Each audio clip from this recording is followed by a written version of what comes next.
Hello and welcome. This guide will provide step-by-step instructions on how to publish a SCORM as LTI tool. First, click on Courses in the sidebar. Select the course which contains the SCORM package you want to publish as LTI tool.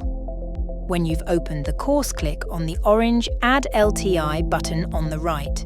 Select the LTI tool you want to use, either Legacy or Advantage. Give the tool a name.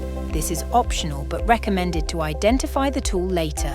Select the SCORM package. Publish the SCORM package as LTI tool by clicking the Add Method button on the bottom of the screen.